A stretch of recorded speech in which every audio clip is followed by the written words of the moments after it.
without needing it. And as Christians, we know that it's so important that we're able to, and you can go to the next slide for me, that we're able to have good money management skills, because I am a firm believer that we have to be able to be good stewards of what God has given to us. And part of that is knowing how to manage the money that he blesses us with. So why is it important? One, for financial security. So I would have said stewardship of what God has given you. And I think that is so, so vital to us as Christians, because sometimes I hear people say money is the root of all evil. It actually says the love of money. So there's a very big difference, right?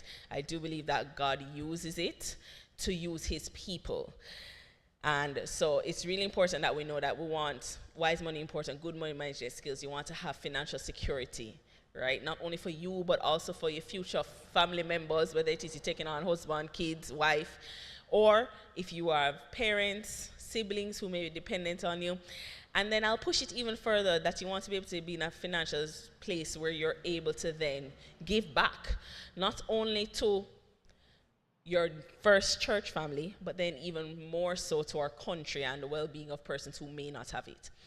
It's also good for a peace of mind, and it's a roadmap to building wealth. If you don't have good money management skills, I'll tell you the truth, you could have rich. You could have how much money and make so much money, but if you don't have good money management skills, you are not going to be wealthy. You are not going to have a good handle on what you have been blessed with.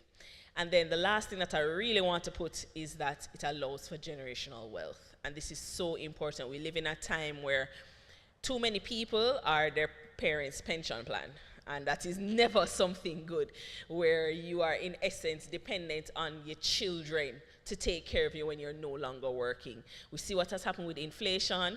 If you're not having a good sound financial plan, there may come a time where you think you can retire, and then you realize finances-wise you can't retire. And I don't know about you, but me no want to work till me dead, right? I'm not about that life. I want to be able to have a little freedom when I'm no longer required to work. And I see it. You see it where you see some securities, you see persons working in certain sectors who you think in your head, they should not be working, like they shouldn't have to be working, and they're not working good jobs. They're working jobs that are basically hand to mouth. So this is why good money management is so, so, so important. So that brings us to the next slide, which talks about how do you have good money management. And that is, best thing you can do is have good financial goals. So you're setting goals that are smart. Very easy to remember: specific, measurable, achievable, realistic, and timely. Why are we saying this? Specific. You don't want to just say, yo, I want rich. No, that don't, no. You have a specific goal. I want to be able to do this. I want to be able to earn this. I want to be able to have this in my bank account, a very specific goal. And it doesn't have to be one goal. It can be, you can segment them, and I actually recommend you segment them into short term, medium, and long term, so that you're not just looking at right now. Measurable. Not just this arbitrary figure. So is it that I want to save for a home, and the home I want to own is going to cost me $40 million. It's going to cost me $20 million for an apartment. That sort of thing, where it's something where you have a goal that you know you're working towards. Achievable. Let's be realistic. If you're not earning a certain amount, right, or if you only have one stream of income, the likelihood of you being able to have 100 million sitting on in your bank account by the end of the year, not really achievable or realistic, right? So you have to make sure that they're specific to you, specific to your current situation, and something doable. Now, mind you, realistic does not mean it can't challenge you. So maybe it may require some sacrifice, it may mean a little stretching, but it's still realistic.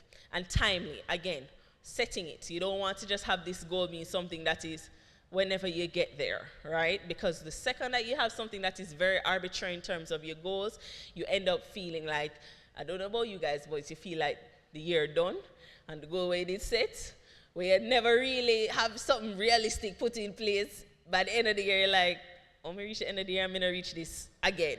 So it's really true to make sure that you have some timely goals in place. And then my next slide is something that is always a little confusion, right? Savings versus investments. And it is something that is vital for when you're managing your money. So savings are, you're looking at your bank account, your piggy bank, your fixed deposits, and investments, your stocks, your bonds, your real estate, your cash. All right, go on to the next 2 slides so because you can skip the little picture for savings. So what is savings? Savings refers to the money left over after your expenses are subtracted from your revenue within a specific time period.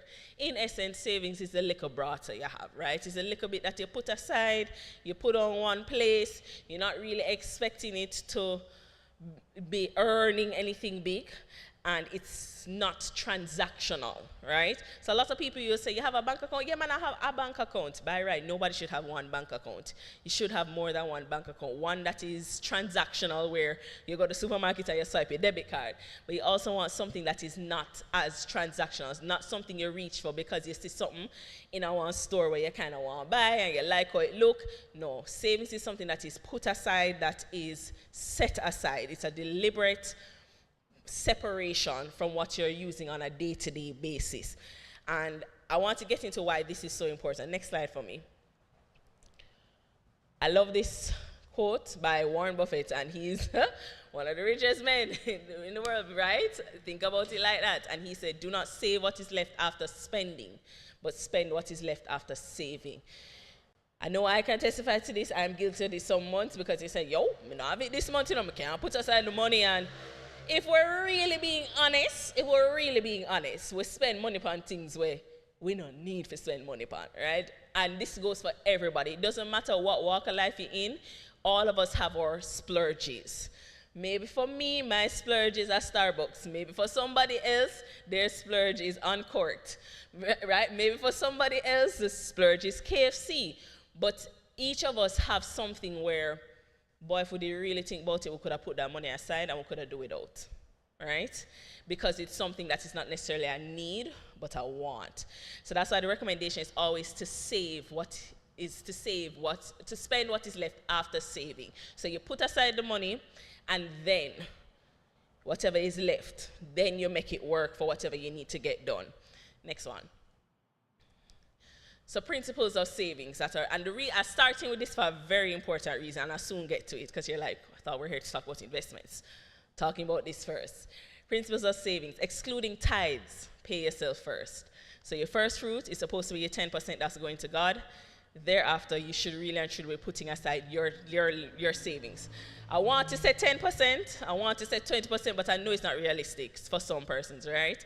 But it's at least, for me, it's a matter of even instilling the principle monthly. No matter the amount, it's important, right? Because if you develop the principle, it becomes easier to maintain the habit.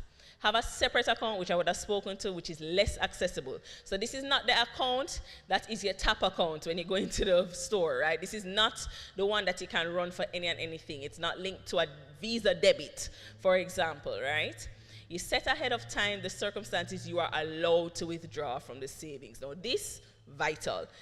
You're not pulling, so you have basically pre-requirements in essence. So you can't say, boy, I see one shoes I like, I really want to buy the shoes. That is not. Maybe you're setting it that you say if there's a car expense, meaning your car insurance. Maybe you're putting aside money for your car insurance, so you're allowed to withdraw for your car insurance. If it is that you have home improvement or an accident at home that you need to fix, you're allowed to go into your savings for that. So you set aside what it is. You know what falls under for you to be able to pull from that savings. And then set it and forget it. This is one of my favorite things. If you have the option, set up a standing order. Set up a deduction to come straight from your pay. Don't trust yourself, right? Don't trust yourself to do it. You're not going to do it. Most times, you're not going to do it. Until you develop the habit, set it and forget it. So that it's almost like you don't have a choice but for it to come out, and you forget about it. You act like it doesn't exist. And where possible, separate different savings goals. And the reason I say that is, if you know that, for example, you're saving to go to Grenada, right, Sean?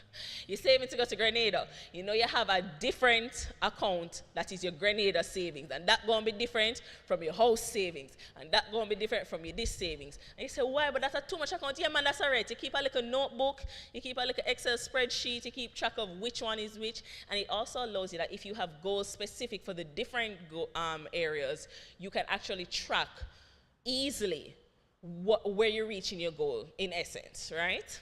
So that's why I said try as best as possible. All right, next slide.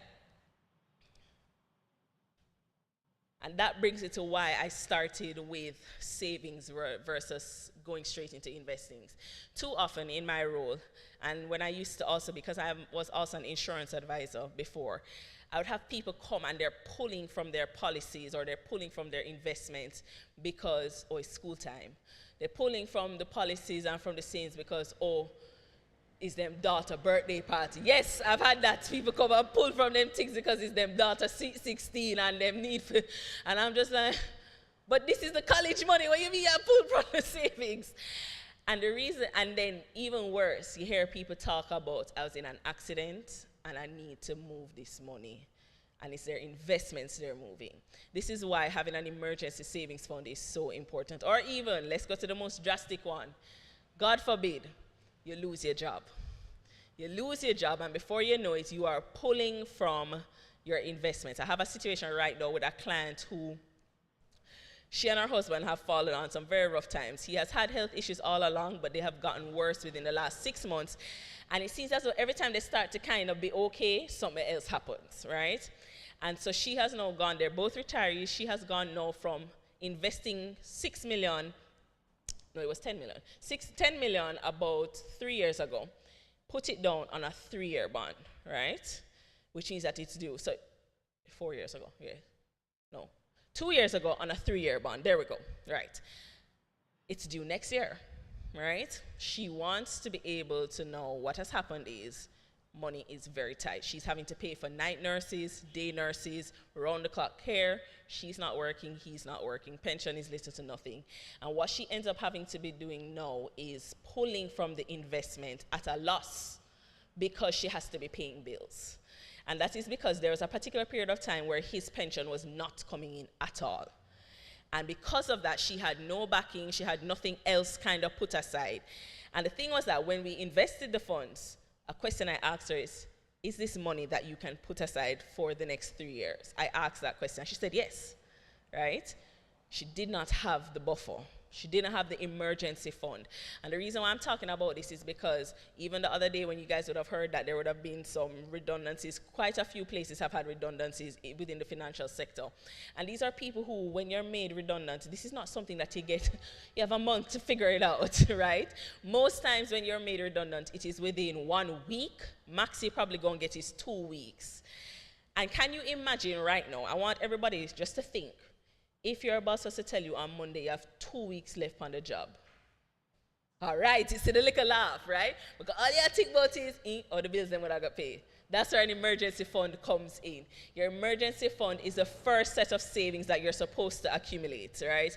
This is what you're supposed to put down and have put down in the event of an emergency. And the biggest one being if you lose your job. That's why it says minimum 3 to 6 months of your monthly income put aside. Because what that is doing for you, it's giving a buffer that in the event you do lose your job, you have something put aside where you can basically live off of that until you get a next job. That's really and truly what it's supposed to do. And that is what's going to prevent you from going into investments. And the reason why I always say to do this first is because, so this is separate from your goal savings, like something you want to do. Emergency fund is really your insurance, right? That's the sum that you have to kind of make sure that you have peace of mind. It's specific for unexpected needs, but not wants. I can't stress that enough. This is not something where you kind of see a car that you like and you're ready to change your car and you decide, no, that's not what this is for, right? It's easily accessible, but not transactional, meaning you can't swipe for it, but it's not locked into something, which is the situation my client is now facing. She needs funds. She has to wait for me to find a buyer before she can get that cash. That's not a good position to be in. So your emergency fund is so vital to make sure that you are in a sound financial position to now be able to invest. Next slide. So we'll move into investments. Anybody can tell me what an investment is?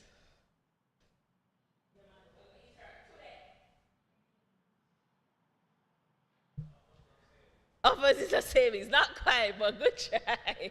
I don't know if anybody online is saying anything, but an investment is an asset or an item in place over a period of time with the intention of some form of appreciation or growth. Now, each of these things is very important to note, right? An asset, meaning you own it. It's put in place, meaning it is intentional. Over a period, it's not just, it has a set period, right? It's not just forever and ever, amen. With the intention of some form of appreciation or growth. Now, this is where it is starkly different to savings. We have in recent times, I guess probably 2 years ago, people kind of understand now, but back in the day, people used to cuss and say, why the interest rate on my savings so low and them upset? Because they were used to a time when rates were much higher, right? We're not there, right? Let me tell you, we're not there, right? Savings are not meant to grow your money. And that is one of the biggest mistakes people can make. They put down the money on a savings account, and then they vex when them see 12 cents deposit as interest, and then the 25% withholding tax come from the 12 cents where deposit on the interest, right? Your investment is what you're doing for a period of time, and that is to have appreciation or growth. You're expecting it to grow. And this asset can be cash, meaning it can be a report, for example, shares, which is stocks, property, or anything that holds value within the economy. Who can tell me something that's not up there that right now, maybe not in our direct economy holds value, but globally holds value? Cryptocurrency, that's right, Bitcoin. So if you think like that, there's another one, gold, actually. I mean, people think, when them hear gold, them think it's only pirates did have gold, but people are trading in gold. So it's anything that holds value in the economy. Why should you invest? Current and long-term financial security. It actually provides additional income after retirement. There are persons who I know live off of their bond interest for their retirement, or rather, that is them live off their pension, and the bond interest make life fun for them, right? It builds your wealth and increases your financial worth. And if you know anything, being able to do that now sets you up to be able to do stuff. So it helps when you want to get the car. It helps when you want to get the loan. It helps when you want to get the house. Being able to show that you have some good tracking, it helps. You make sure that you reach your goals, and it builds generational wealth. You hear people talk about it all the time, that they want their children to be better off than they were. And this is something that I don't want people to think about when they have children. That is a big mistake. You think about generational wealth before you're having children, because you're putting in place the things when you're younger to make it easier when the picnic then come, the money done. Me I tell you, right? The money done.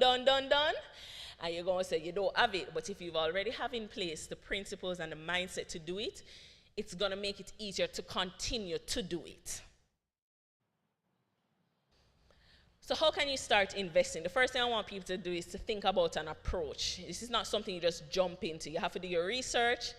You have to open up the account. All right? Too much people say, yeah, man, I need to invest, And nobody now go find themselves at the broker house and if you open up the little account or go online. Oh. All right? You have to budget a monthly amount.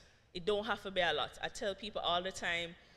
So for example, for my son, he's almost 4. Oh my goodness. He's almost 4, but he has had a stock account since he was born. As soon as he was born, I opened up a stock account for him, and monthly I purchase stocks. I say every month he's going to get a big amount, but monthly something is purchased on his account, and it may not seem like a lot initially, but I know that over time it will build up, and it will be able, and if I make smart decisions now, he'll be able to benefit from that in the long term. You work on building a portfolio. Now, people look at me funny when somebody comes and sits in front of me and I say, what do you know about it? And them look at me like, is you a company to tell you? I have a big issue with that, because it's your money, right? It's your money. You have to know what you want, and you have to have some idea of what you're doing. And the reason I say that is because you also don't want nobody take you for idiot, right? You don't want anybody just take your money and do with it what they want, and you don't have any idea of what they're actually doing, because it's your money. You want to be able to have a handle and know what your money is being put in, and an understanding, so that not only can you make sure nobody not doing nothing wrong on the account, but also that you are aware and can actually start to make decisions for yourself. So of course I'm here for information, but it's also important for you to even have the sense of desire to learn, to understand it a little better, even if the basics, to have a general idea and to know what you're thinking of. Be consistent and be deliberate when you're investing as best as you possibly can. And go on. So let's get into what is a stock, because this is the one that is most popular amongst the younger generation. People go, yeah, mama, I want to buy some stock. All right, what is a stock? Anybody? I love that, a unit of ownership in a company, right? That is really what it is. It is unit, meaning you own a portion of the company. So when a company comes to market in an IPO, which is an initial public offering, and what that means is that it's a company that was privately owned, and the reason why is to raise capital, to get money, because that's what raising capital means, to get money, they come to market offering a portion of ownership to the public. That's an initial public offering. And then an APO is an additional public offering, meaning somebody would have already had a portion of shares or ownership in the market, and they're now opening up more opportunity to own more of the company. And the reason why I love to talk about the part that a stock is ownership is because I think sometimes people are a little short-sighted with stocks. Stocks are really meant to be long-term investments, right?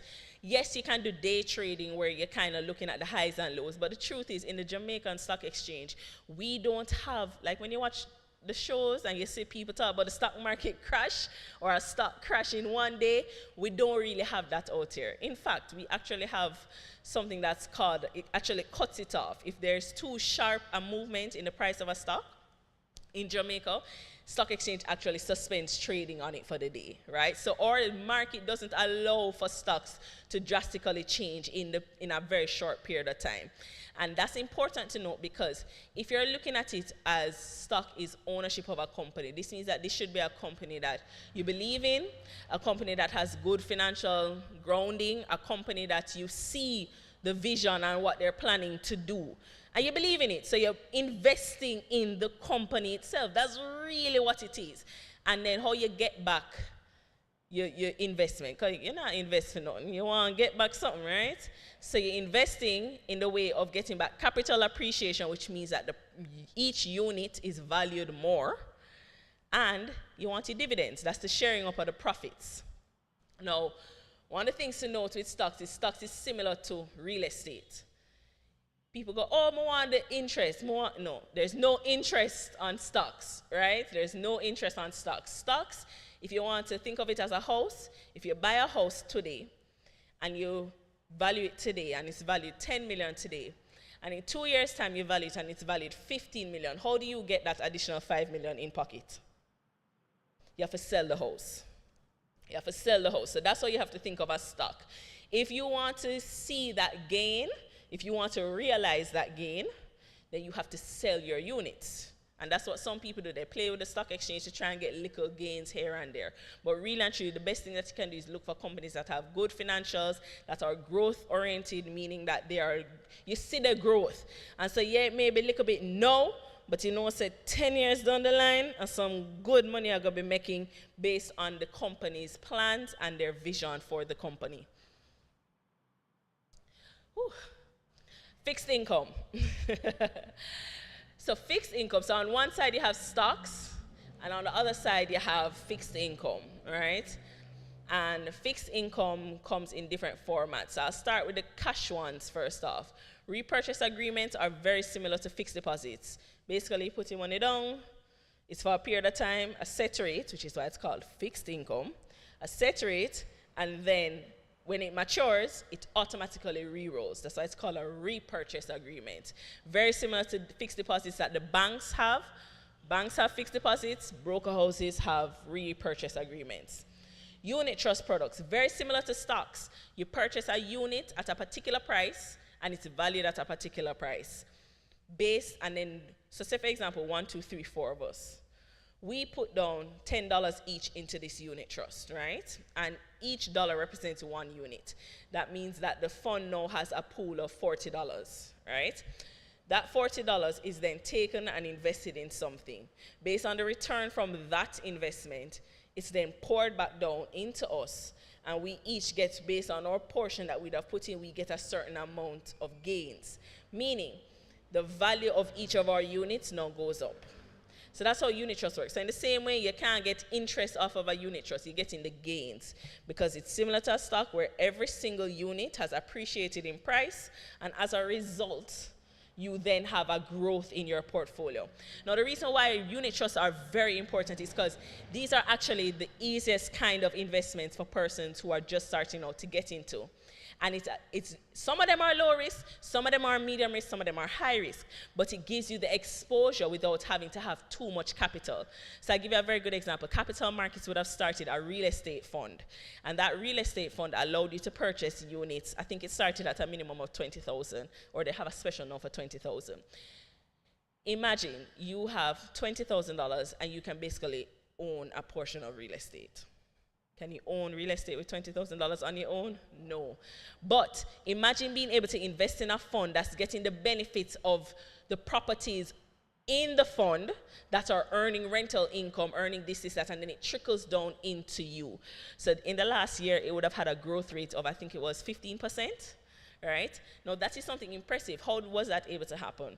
This was a fund where when all of the money pooled together, so everybody lick add up, purchase these properties are now in a rental agreement. That rental agreement brings in income.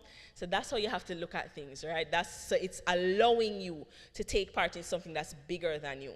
There's also, most broker houses have equity funds. And those equity funds, so for example, you say, boy, Paige, me not like what stock market. Me not understand it. Me no want to own no one stock and then the stock go crash. But me still want kind of get the little gains off of the equity, the stock exchange. All right, cool. You invest in an equity fund.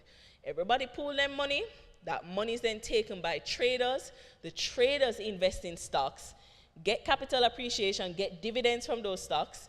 It trickles back down into the fund. So in essence, you're getting the benefits of the stock exchange without having to physically own the stocks. I actually recommend persons both own stocks and have some equity fund just to have a balance. Bonds and structured notes tend to be for more sophisticated investors because those do normally start at a minimum of about 5,000 US upwards. 5,000 is normally allowed, but it's really recommended for 10. Bonds are in essence a company or a government lending money to the public, asking the public to lend them money, and then they pay the public back a portion. So for example, GOJ has bonds out, government of Jamaica, they would have come and they say, all right, we need to raise some money. Public, we're going to pay on the back at an interest rate of 8% if you give me this money. All right, cool, no problem, government of Jamaica, me give you my money, and then I want back my interest. And you get back that interest every 6 months or quarterly. Shana can have some water, this is me. Structured notes are similar as well, in that most times those are on a private level, and then bonds as well, you have companies. So you'd see Capital Markets have a bond out, Sagicor have a bond out. You may see Separate have a bond out. Who knows one that was recently released, a USD one? Express Catering, the persons who own the franchise for Starbucks and Dairy Queen and all of that, they would have had one out recently. So companies and governments use this as a way of raising money. You can go on to the next one. Locks, that's small, I mean, I read that. What is risk? So the reason why I'm bringing this in, and I'm probably going to speed through some of this, but the reason why I'm bringing this in is because with any investment, there's some level of risk. And I think that the moment that you start investing, you have to understand that there is always some level of risk. You may have low risk, you may have moderate risk, and you may have aggressive risk. But you have to know what your risk tolerance and your risk appetite are. Go to that slide for me, the difference between the risk tolerance and the risk appetite. Right. Let me see if I can.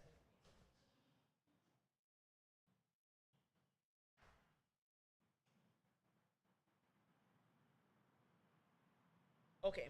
So it says, if risk tolerance represents the official speed limit of 70, risk tolerance is how much faster you can go before likely getting a ticket, right? That's really important to note. So you have your risk appetite, which is kind of where you're comfortable, right? Yeah, man, you're good.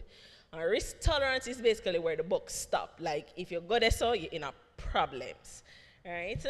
So that is something. And then unacceptable risk is where it passes your risk tolerance. So most times you find persons' risk tolerance is more than their risk appetite. Because everybody gonna say, I don't want to lose my money. Yeah, man, conservative. But then when them see the amount where them are gonna get for the conservative, yeah, conservative is not it, right? I kind of can tolerate a little bit more, right? But I like it. It's not to my liking, it's not to my appetite, but I can tolerate a little more. Think of it like a food you don't like eat, but you know it's good for you. Yeah, man, you tolerate it, but it's not really your appetite. This is so important is because in order to be able to invest, you have to know what you can take on as risk. You have to sit down and say, self, we have to go be real with self, self. What can I do? Yeah, man, this is what I want to do. What can I stretch myself to, and what am I not willing to go past? And nobody can tell you that. You have to know that for yourself. Don't go to any advisor and expect an advisor to tell you what you should tolerate. And any advisor will tell you what to tolerate, watch it. I will say this. As an advisor, it is my job to guide you and to show you where you may have tolerance for something more. But you also have to be firm in what you know you're comfortable with. Now, things that also affect our risk appetite and risk tolerance may be your circumstance, right? It may be your age. It may be the number of dependents you have. These are things that you have to take into consideration. And that brings us to risk profiles. What is your risk profile? Are you conservative, moderate, or aggressive? Yeah, man.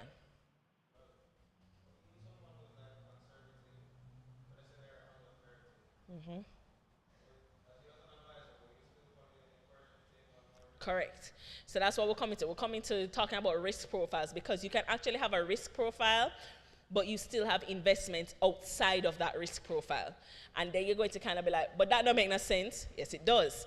Because in order for any person to be successful in investing, you actually have to have some level of diversification, right? Because if you're conservative and you only have certain things, you're not going to see the gains or the yields that you actually want, right? You're not gonna see the growth in your portfolio. So I say that to say you take calculated risk. Good example is, as you said, somebody who is, I won't even say 30, let's say a 25-year-old. 25-year-old male comes in, he is employed for the past 2 years, he does not have any children, he's not married, he currently lives with his parents, he's not paying rent. Him come and tell me, say, I'm conservative. I say, brother, come man. Let's do a look at investing, right? Let's have a conversation. Why? Not only is he young, and so he has a longer period of time to be able to recover if he loses, meaning if he has a short-term loss, he's also not having that much around him that he needs to ensure he has money put on for. It's not saying that I'm going to go hard and go aggressive to the point where he's not comfortable.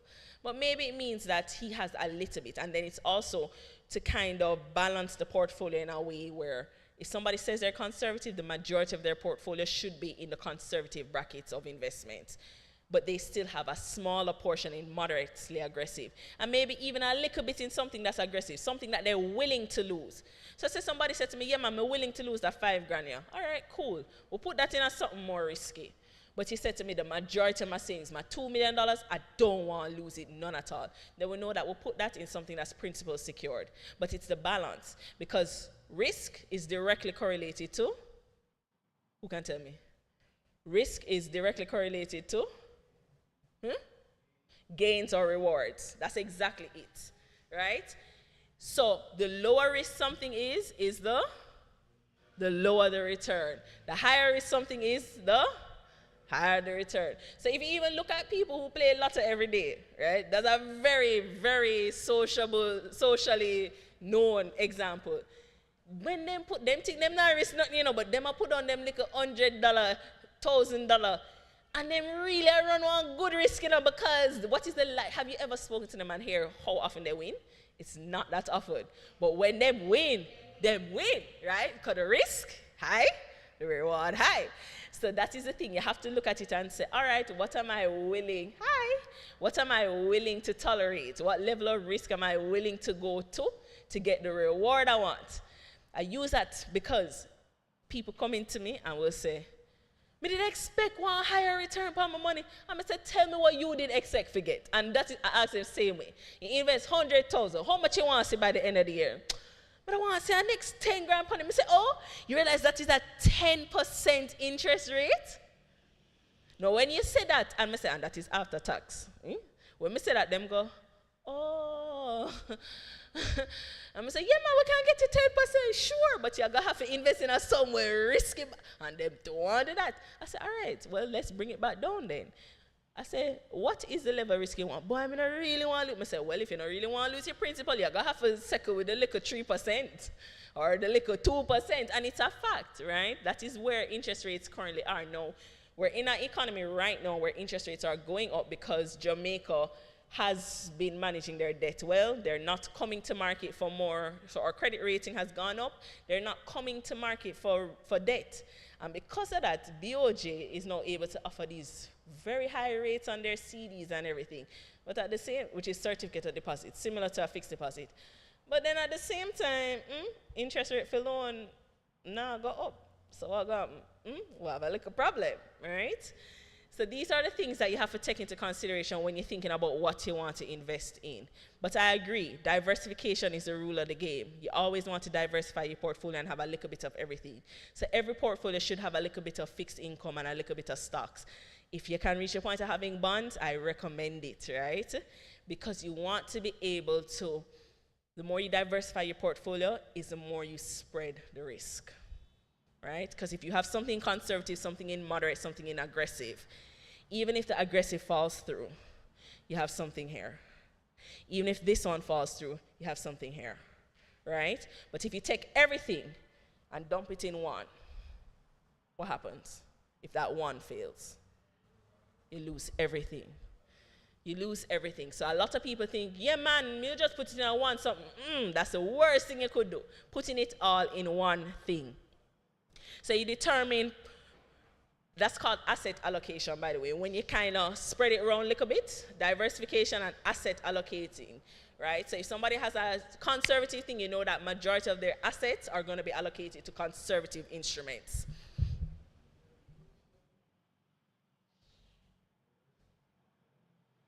Just focusing on where it says for risk profile, if you notice where it says investment focus, so same thing I was saying, conservative, they want to retain their capital, they don't want to lose any money. Moderate, boy, me don't mind the little in-between return, right? Me don't mind the little in-between. Yes, I want to preserve my capital, but me don't mind lose a little bit. And then you have people who are aggressive who say, yo, dash it away, I joke. They don't say dash it away, but they'll basically be like, this is something that they're willing, that if it comes down to losing it, they're willing to lose it, right?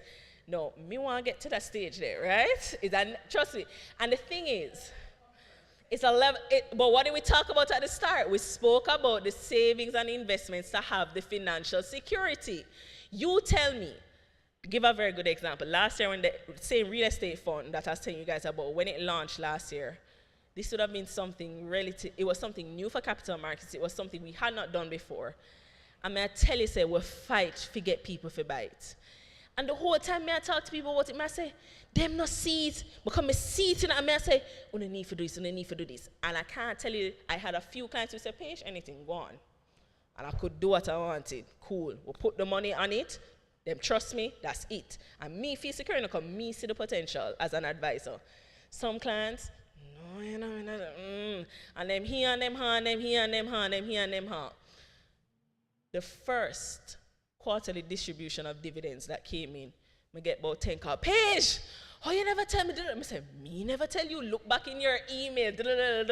And them say, all right, put a little bit on it now. All right, so then buy, because we were the only real estate fund to actually have a cash distribution separate. This is money paid out as a dividend, right? This is cash in their hand. Couple people said, I'm going to put a little more money on it. All right, cool. I still try to convince some people, and some people said, no, them nah do it. The people who had invested in first said, oh, it make money, add some more, because they're aggressive, right? Somebody said, this look too good to be true. I say, you think it's too good to be true, but this is a sound investment. Put it in it. Fast forward to, we just celebrated our 1-year anniversary for the real estate fund.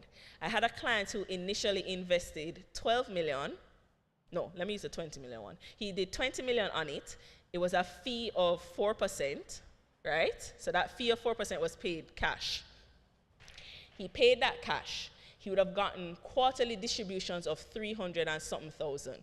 So you hear what I'm saying? The quarterly distribution alone, the first one alone, cover the buying costs, right? So yeah, up front it didn't enough money that I said, don't worry about it, you're going to get it back. And as somebody I said, God, please make him get it back because, right?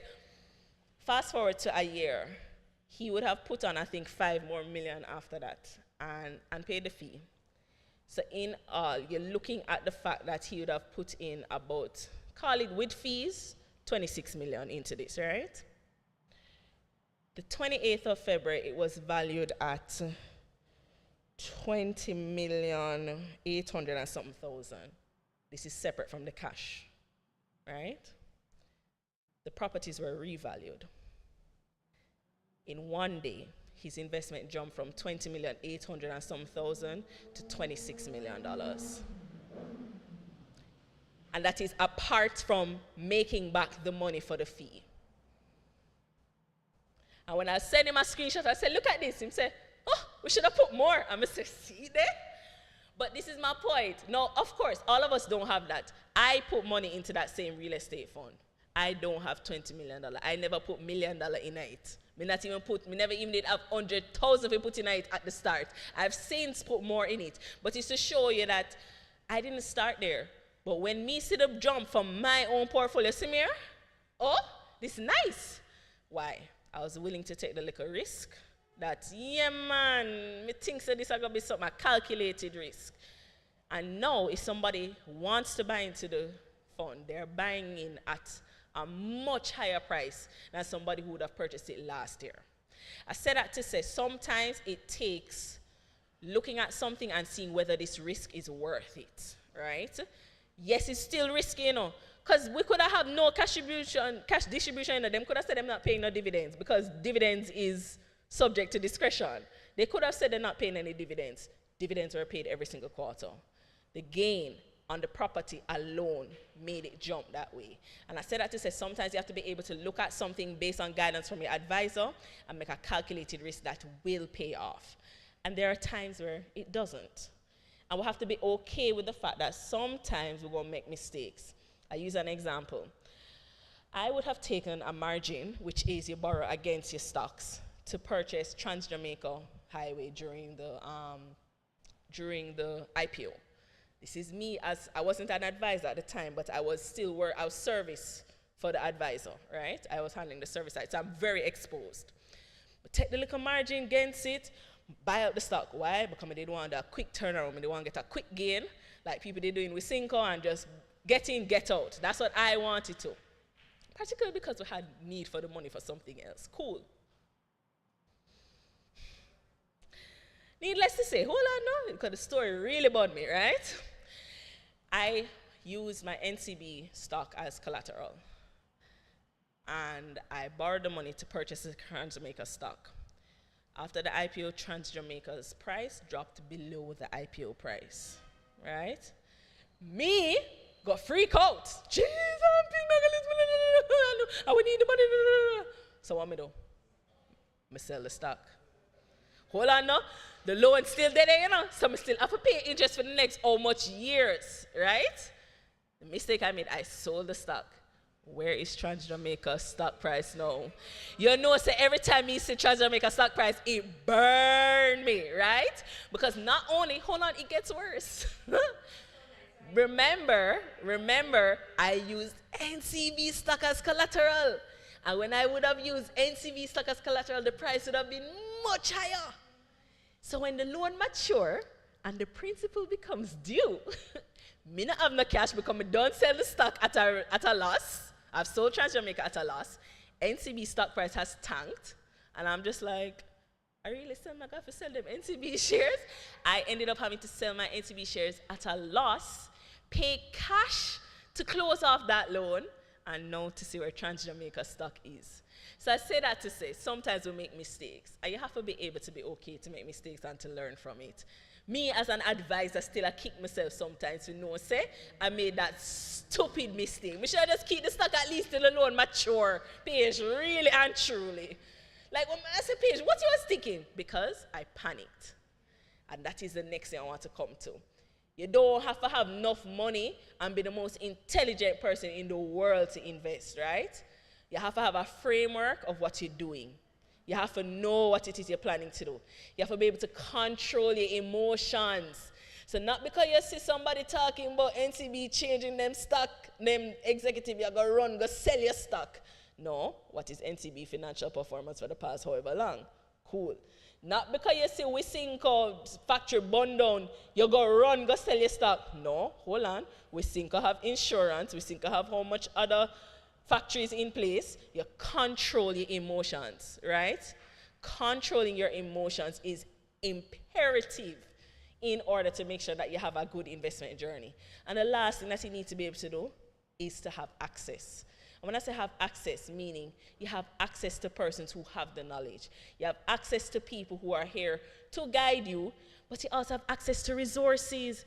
Yo, you can think about people back in the day where the investment and never have no Google or no internet. Them used to have to rely upon when newspaper come out with the article them about the company them, you know. And they were some of the best investors ever. And I think we have done ourselves an injustice in that we not like, because it's so easy to get information, we don't go looking for it. We don't go and search for it and try to learn, because we can just Google that and know it, man. And we don't read it in. No, man, we just get the headline and that is it, and we'll move on. No, you have access. You have access to places like Jamaica Stock Exchange that does courses. They are always doing free courses to help people invest more. You have people like Learn, Grow, and Invest who are offering these services, right? You have access. You have people who can help you to grow, right? And so I want to end with the fact that sometimes it takes us knowing that we have the courage to do something, to do it, right? It's not that you don't have fear, you know. Nobody's telling you to go into the investment world and don't have a little bit of fear. If you don't have a little bit of fear, something wrong. It means it don't matter to you, right? It's a combination of the little fear with the controlling of the emotion. That balance is what's going to get you that nice sweet spot. You care enough to be invested into it, but you're not going to be erratic with your decisions, right? So my encouragement to you this evening, right, closing off, is that you look at your savings, you make sure that you have an emergency fund put on. You have something where you're going to have, if God forbid you lose your job, you can survive for the next 3 to 6 months. You have multiple savings accounts that are for the different goals that you have, and all of these savings are not tied to your investments. And then you have your investments, things that are geared towards short-term goals, long-term goals, medium-term goals, things that are going to give you growth, appreciation over time. You have to make sure you know what your risk appetite is, what you are willing to tolerate for risk, and to diversify your portfolio in a way that makes sense for your overall financial goals. And then last thing, you have to make sure that you're controlling your emotions. You're not responding or reacting without thinking through, looking at the information that you have, and making sure that you're making a rational decision, and making sure that you're using the access that you have, using the expertise and the knowledge that is available via social media, via the investment houses, via the newspaper, and you're making sure that you're learning so that you can take control of your financial journey. I wish you guys all the best. I pray that you will have a great investment journey, and that in the moments where it doesn't go as planned, that you can learn from it for the next time. So that's it for me. Thanks, guys.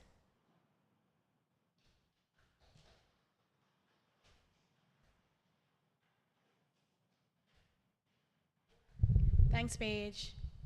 Just checking if there are any questions online. Is there anybody has any questions for Paige?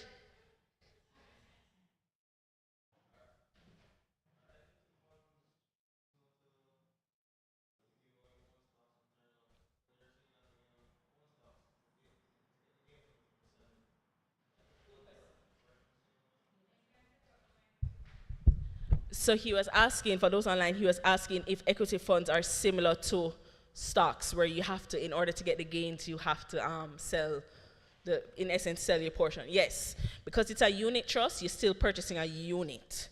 Now, similar to, so for some, based on the broker's decision and discretion, some equity funds may have a cash dividend. So similar to how capital markets real estate fund, we have a cash dividend. Not every fund will offer that though. And that's something that would be known upfront, meaning it's a part of their selling memo in essence, right? But most equity funds, they don't have a dividend portion. So that's the difference, right? That's the major difference. The good thing is that being in an equity fund also helps manage your loss on a stock exchange. The reason why I say that is if you're invested in 3 stocks, meaning you own the 3 stocks, right? And 2 of those stocks tank, you're automatically going to see an impact on your portfolio immediately. In an equity fund, because they're diversified and they are invested in so many, right? And because the fund is intended to not be in a short period, because of that, it allows them kind of the discretion that if they see a stock not performing as well, they can sell their portion in that, reinvest it in something else quickly because they have the amount of capital to be able to do that and to see better gains in a short period of time so that the fund itself is not affected dramatically or instantly like if you own just the individual portions. So that's part of the benefit as well. It allows you that sense of security, a little bit of security because of the diversification of the fund, that you're not directly impacted if one stock falls off. Whereas if you own that stock, you would be directly impacted by it. That's why I always encourage people to have a little bit of both. Always try, and it comes back to diversification. It's super, super, super important. Like even diversification in the stocks that you hold. So I say that to say you shouldn't have only manufacturing stocks. You shouldn't have only financial stocks. You shouldn't have only consumer stocks or good stocks, right? So if you're looking for something, you can look at financials. BNS does some very good dividends, right? Recently it hasn't been as great, but Sagicor, I believe, is underpriced. NCB is supposed to be coming out with an APO. NCB is currently selling under book value, and a lot of people are waiting on the APO. So it may be something that you say when the additional public offering, when that comes out, you purchase it at the reduced price because, hey, NCB just got an increase in our credit rating from an overseas international company. So we are seen as stable, we are seen as performing better. So you're gonna see the growth now. There has been a management change last year, a big management shift up, but that has settled. So you're expectant. So it's kind of looking to the future like, that price you're not supposed to stay as so. So you buy it at the low, because you don't want to buy it when it's high, you know. You don't want to jump when everybody starts, go buy it and then the price go up. Does it mean that the stock price may fall a little bit before it goes back up? Very much so. But you have to be willing to withstand that volatility and hold it until. So you look at financial stocks, you look at growth stocks. Fesco currently would have done, they would have stated that they're not paying dividends. And people that look upon that and say, nah, buy the stock. No, I know if you buy it because they're holding on to their capital because they're planning for expansion. When you see a company looking to expand, and if you look at what Fesco has been doing, and Fesco is something where, this is another point, Fesco is very much so owner's mindset. Because a lot of the stations are owner operated, meaning the person who operates the station also owns it. They are part of the franchise, you know, but they own the station, which means they have a vested interest in the station doing well. So when you see that, there's normally going to be, you think about any man we have in business. Think of any man who has a wealthy business right now. Tell me it's not somebody who most times is a little bit of autocratic. He's autocratic in his nature. He runs the business with a long-term goal, him looking at him family taking it over, right? You're looking at a company that is, the capital most times comes from within. And if they go public, it's not all of it, and the family will still hold a major portion. So you have to look at companies like that and say, because there's that owner's mindset. You can benefit from somebody who has an owner's mindset, but is still available on the public market. They're looking to grow, so that's a growth stock, for an example, and the company has had sound financials. You also look at somebody like Wigton as a growth stock. I'd have told a client 2 years ago, buy some Wigton. And he said, why? And I said, because Wigton has a clause in their IPO where after a certain number of years, there isn't going to be a cap on what you can own. No, imagine if there isn't a cap on what it owns, somebody is now going to say, Well, I'm going to buy up more stock. And I'm going to invest in a Wigton, right? And you're going to have, and they're expanding. They just got a contract with Mobile International Airports, right? I guarantee you, NMIA is probably going to give them a contract too to be able to cut down their costs because renewable energy. You're thinking about where the world is going. The world is looking for greener choices. Those are the kind of things you look at and say, Wigton don't move for the past year, really, But may I hold it, right? Then you think of manufacturing with Cinco, Seprod, Grace Kennedy. Lasco to some extent, yes. Honeybun, I think Honeybun is kind of, I don't see where they have done a lot recently in terms of their growth. And that for me is a little disappointing because, but started off well, right? And people that bought into it, I would say probably 5 years ago. And it just, if you think about Honeybun right now, you feel like you don't see them, right? Like you don't see them, you don't feel their presence in the market. And stock reflects it. If you're into dividends, you can look at stocks that give good dividends. Trans-Jamaica Highway gives very good dividends. I personally do not buy Carreras for ethical reasons. Some people don't have a problem. Carreras. Supreme Ventures, again, for ethical reasons, I don't buy it. But there are people who decide that they would purchase into it. So I say that to say, you have to look at what you're invested in the different industries and diversify your industries so that you don't have everything in one. Because say, for example, you put everything into the agriculture industry or the manufacturing industry, and then those manufacturers are hit with tariffs that are going to be ridiculously high, and everybody's impacted by that because their imports are going to have higher fees. You can imagine how an entire industry would be impacted just based on one change. So those are the kind of things that you have to think of when you're putting too much eggs in one basket.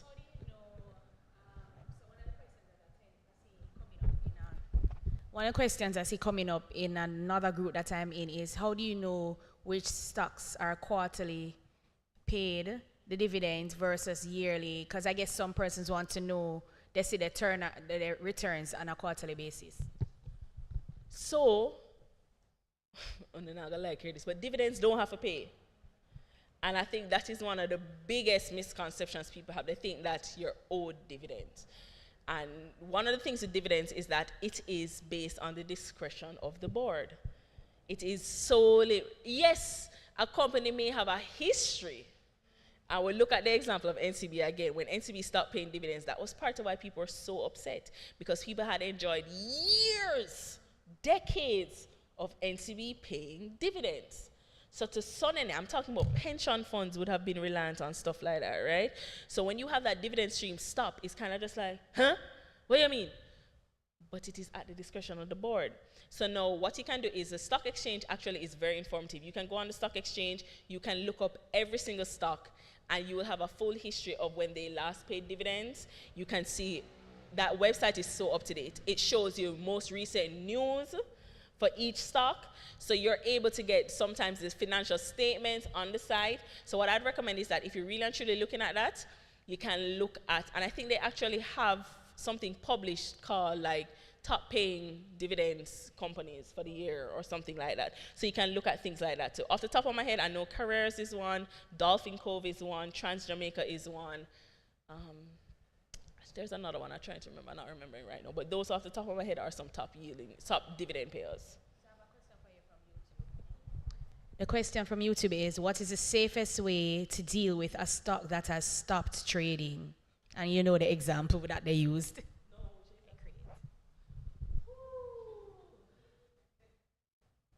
Okay, there is no safe way to deal with it. It is unfortunate. If the stock has stopped trading or has been suspended, you really don't have a choice. Think of it as if you had invested in a business and the business shut down. Are you going to get any money from that business or get back your investment from that business? The likelihood is no. Needless to say, it's not impossible. You would also see this in bonds as well. So this happens a lot in bonds. And the example I'll give is, I don't know if you guys would know about it, but if you've heard about it, the digital bonds, the hard truth, and I hate when I have to say this to people, but this is the hard side of investing, right? The hard truth is that when you're investing in something that is not secured, this is the risk you run, that you will not get back your money.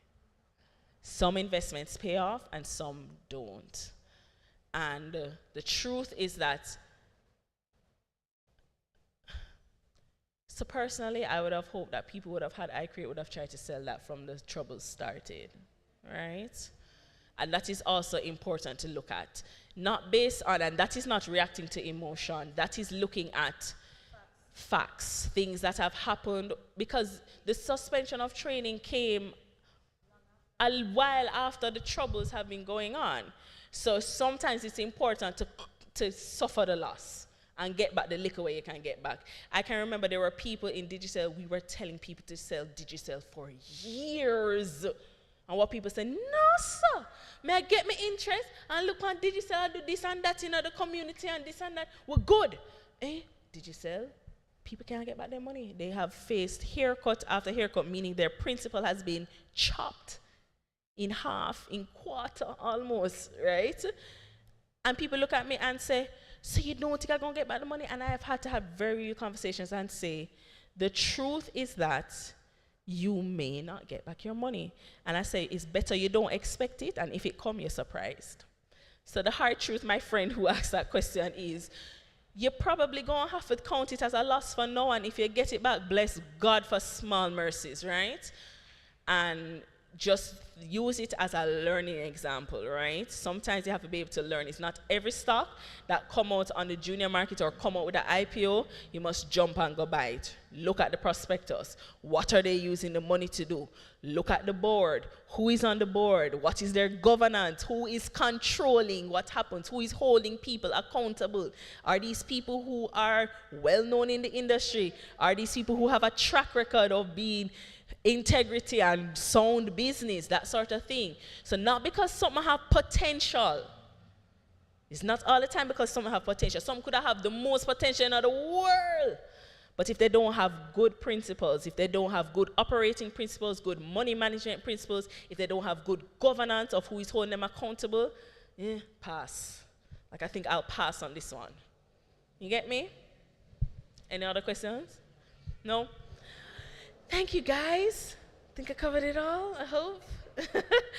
And of course, I don't deny I can be very busy, but if you shoot me a message, I will respond as best as possible. My number is 578-1081. If you have any questions, feel free. And please, you can always actually open up your investment account online at goipo.jncb.com. Yeah, but if you just type in investment account NCB, it will come up with the link. You can open your account online. Thanks for having me. I don't know about anybody else, but Paige is talking, and I logged into my NCB account, and I was like, okay, so I have this stock. I see this M fund. I don't know what it is, Paige. I figure it's some old thing that my mother had bought for me, and them transfer it to something. Yes, so, I'm like, okay, so I'm just going to check and see if I have any money can invest in a real estate fund, if something can go on for me, but yeah. So I hope this was informative for everyone. I want to say thank you so much, Paige, because I know you are very busy. I know today was a long day for you, so we really appreciated you coming. Big thanks to Barbican Baptist for hosting us. Thank you so much, Tamar, for accommodating our last-minute streaming request. We really appreciate it. So everyone online, we just want to say thank you for joining us. Our next session will be April 13th, and that session will be good debt versus bad debts, home ownership. So we want you to come out. We want you to listen. We want you to join us. We'd love to see your faces for this, because we know home ownership is a priority for everyone, and we all don't want to be living under a bus shed or in our cars. I'm sure we don't want to stay at home with mommy and daddy forever. So even if it's income property, we're going to get it. And this is 2024, we're going to get it. So come out and join us. Thank you so much, guys, and have a great evening.